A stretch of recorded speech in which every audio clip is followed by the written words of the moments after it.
Ok,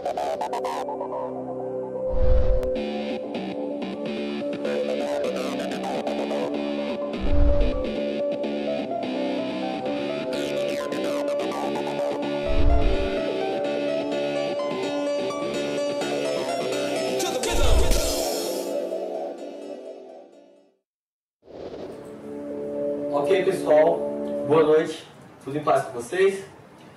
Eu estou aqui hoje gravando mais um nosso Comunica, Fica a Dica, tá? Continuando falando sobre situações de trabalho, e hoje eu trouxe um tema um pouquinho diferente, tá? Hoje eu vou falar para vocês sobre 7 atitudes comunicacionais que melhoram o nosso trabalho. Então vão ser 7 dicas aí, 7 apontamentos para vocês tentarem seguir, e eu garanto que se vocês seguirem essas 7 dicas, que são dicas simples, vocês vão perceber um ganho bastante considerável no processo comunicacional, não só teu, como também dentro do teu setor, ok? Então vamos lá? Primeira dica, feedback. Valorize o feedback, tá? O feedback, ele tem um potencial absurdo, tá? Feedback, caso alguém não saiba, eu acredito que todos saibam, mas caso alguém não saiba, feedback é simplesmente a resposta. Você tem uma demanda, alguém te passa, por exemplo, um e-mail te pedindo informação, e você abre aquele e-mail e já se preocupa imediatamente em tentar responder, né? Em tentar dar o feedback àquela pessoa, tá? Isso, assim, tratando esse termo feedback dentro desse nosso contexto. Em outros contextos, ele pode assumir significados diferentes, tá bem? Vamos lá. Continuando, o poder do feedback. Quem já passou por aquela situação que a gente comentou no vídeo anterior? Aquela situação da lista global, né? Onde chegam vários e-mails, fica aquela chateação, aquele fluxo absurdo de informação. Quem já passou por essa situação já vivenciou quão grande é o poder do feedback. Por que chegam tantos e-mails? Por que há aquela retroalimentação do assunto, né? Por causa do feedback. Por que existe a réplica, a tréplica, né? Aquela discussão infindável? Por causa do feedback. Se simplesmente no primeiro e-mail que tivesse chegado com algum assunto polêmico, todo o resto do grupo de leitores tivesse ignorado, muito dificilmente aquela mensagem iria repercutir daí para frente.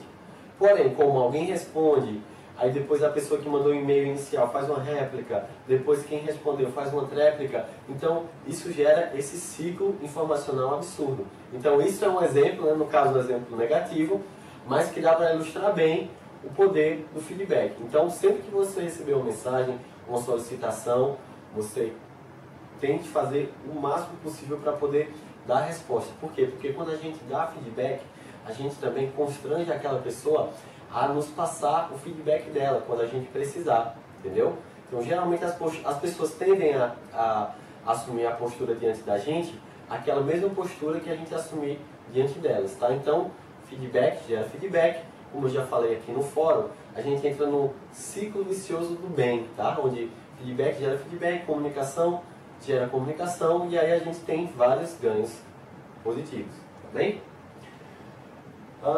Bom relacionamento interpessoal. Segunda dica, tá? Bom relacionamento interpessoal.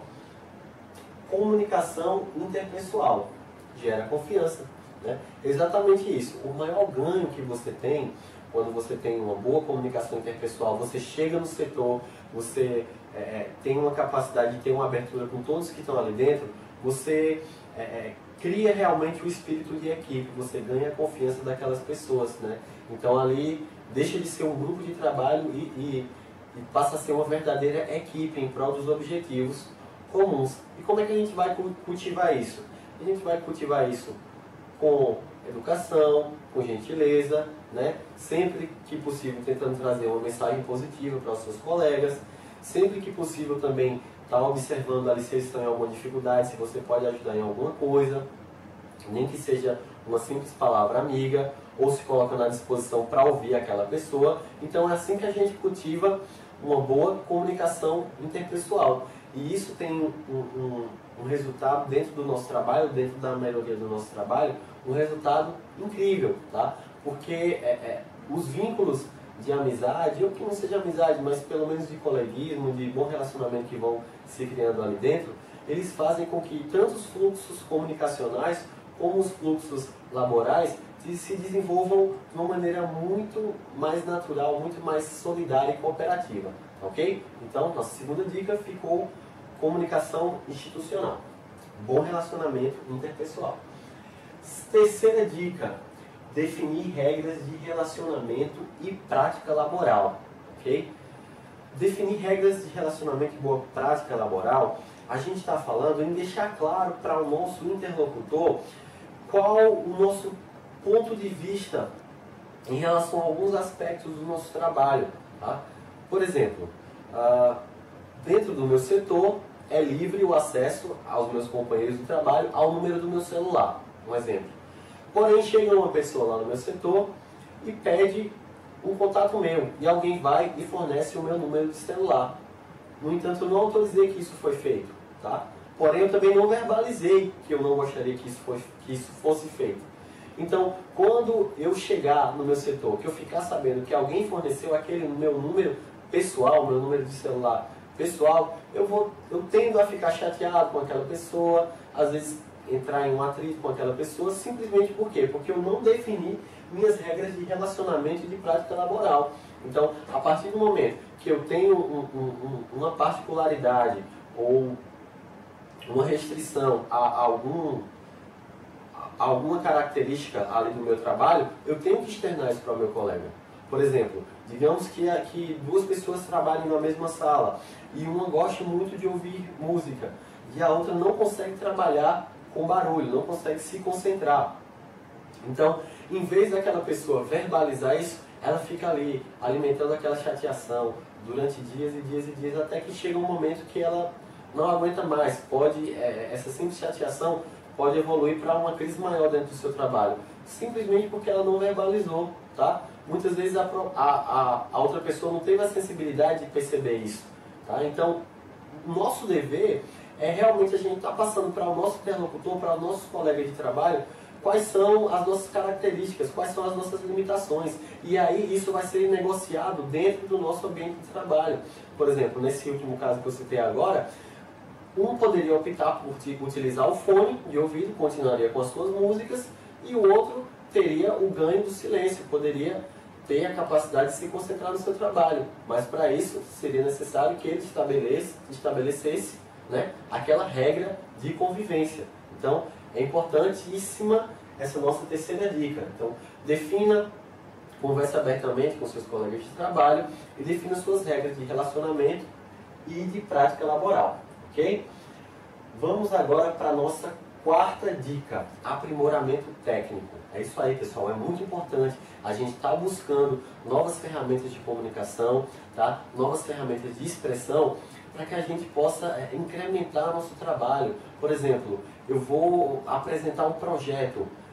É diferente eu apresentar um projeto verbalmente, assim como é diferente eu apresentar um projeto através de um texto editado em uma ferramenta como, por exemplo, o Word, que também é diferente de eu utilizar uma ferramenta mais sofisticada como o PowerPoint, ou mais sofisticada ainda como uma ferramenta Prezi, ou ainda vídeos, multimídia, enfim. As possibilidades são infinitas. Então, e quanto mais ferramentas eu dispuser dentro do meu ambiente de trabalho, maior possibilidade eu vou ter de estabelecer clareza na minha expressão, tá? De estabelecer riqueza na minha expressão. Então, eu vou ter um ganho comunicacional muito grande nisso. Então, hashtag fica a dica, sempre que você puder, esteja se atualizando, se inteirando a respeito de uma nova ferramenta comunicacional, que isso vai ter um ganho no teu trabalho muito grande, tá? Às vezes vai ser até um diferencial que vai te fazer se destacar ali dentro da instituição, ok? Próxima dica, nossa quinta dica, conhecer o seu ambiente de trabalho, conhecer o seu setor. E isso eu quero dizer com enfoque em conhecer qual serviço que é realizado dentro daquele setor, né? Quais são os meandros, quais são as ferramentas, as articulações que acontecem ali dentro Por quê?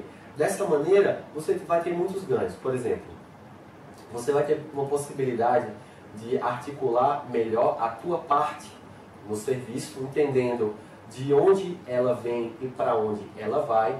Você vai ter uma possibilidade de ajudar os teus colegas quando eles necessitarem, porque você já entende o trabalho deles, e a partir do momento que eles também começarem a entender o teu trabalho, você também vai ter essa reciprocidade de receber a ajuda deles quando necessário. Você vai ter a possibilidade de dar mais informações às pessoas externas ao setor quando elas solicitarem, tá? Você vai ter até a possibilidade de sugerir mudanças, inovações, ideias no sentido de contribuir para o melhoramento do andamento das atividades ali dentro do setor, porque você vai ter mais capacidade de análise, tá? Isso quando você conhece o teu ambiente, quando você conhece o serviço que é ali prestado. E além disso, você também vai ter até mais assunto para conversar com seus colegas, vocês vão poder interagir mais, discutir mais.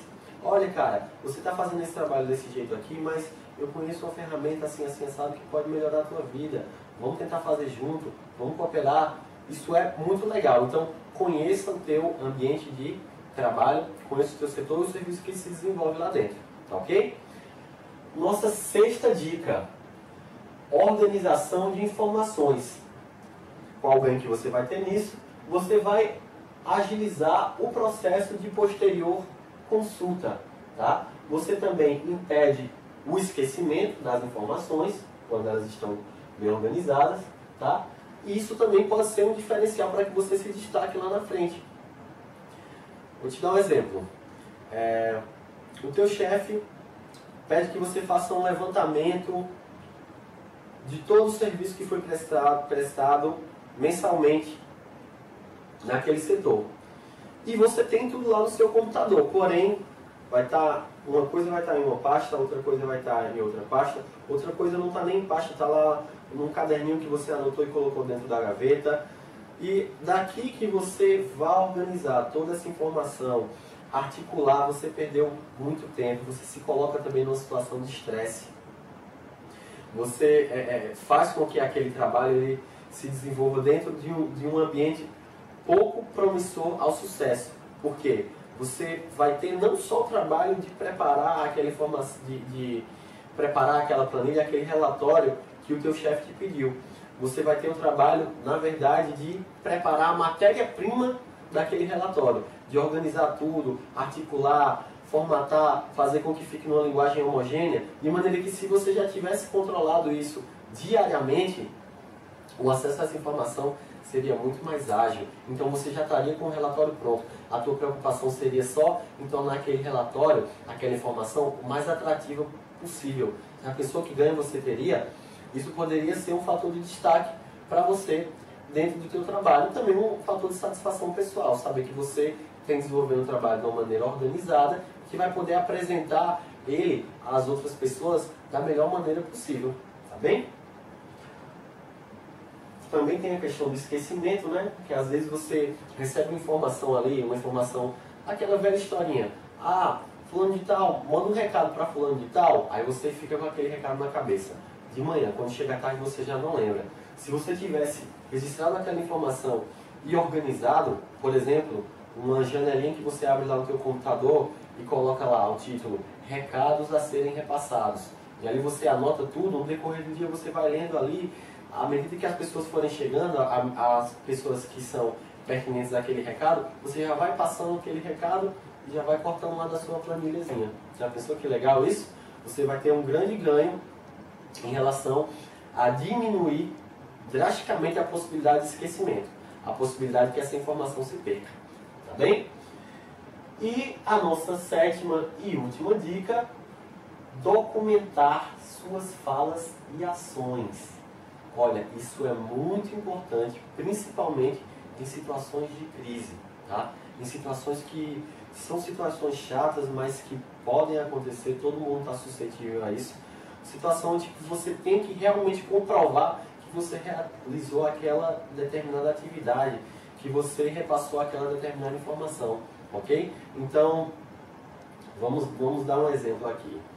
o teu chefe te pede que você passe uma informação de preço para o setor de compra da instituição, porque ele precisa que uma determinada peça seja comprada com urgência, e a única informação que está faltando é essa informação do preço.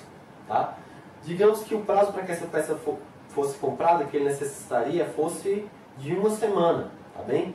Então você vai lá no setor de compra, chega lá, verbalmente informa: olha pessoal, está aqui o preço da peça que a gente necessita no setor, é esse, é o valor X.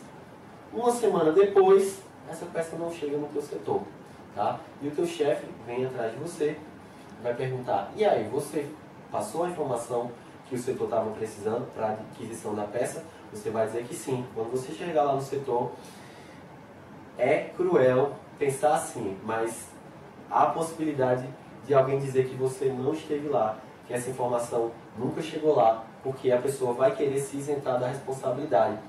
De maneira que, se você tivesse feito de uma forma diferente, se você tivesse passado um e-mail com aquela informação, você estaria resguardado.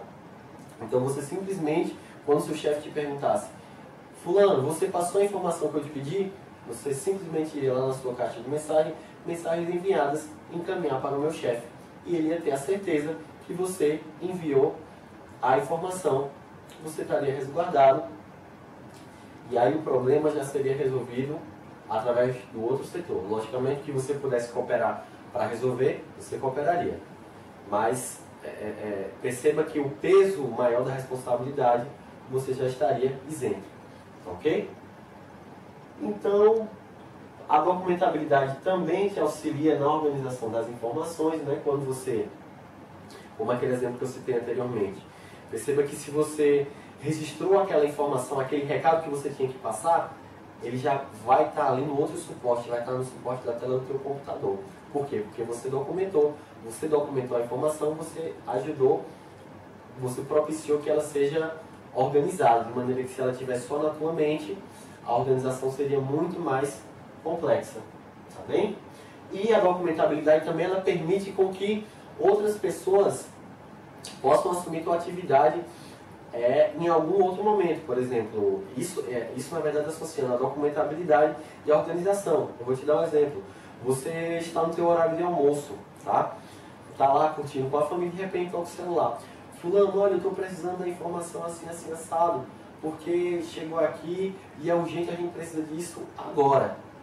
Você imagina essa situação. Se você é uma pessoa organizada e que documenta as informações, você simplesmente vai dizer: olha, abre aí a gaveta tal, vai ter uma pasta assim, assim, assado, a informação está acessível dessa maneira.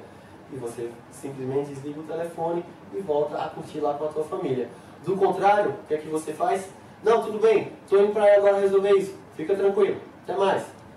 Deixa o pessoal lá, vai para o trabalho, não curtiu o teu almoço com a tua família, chega lá no trabalho, aquele desespero para acessar a informação, e aí já viu, ok?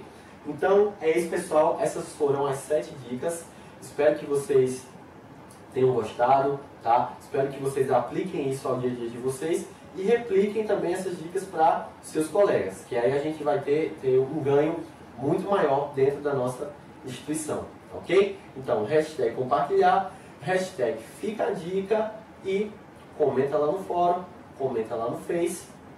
Vamos que vamos!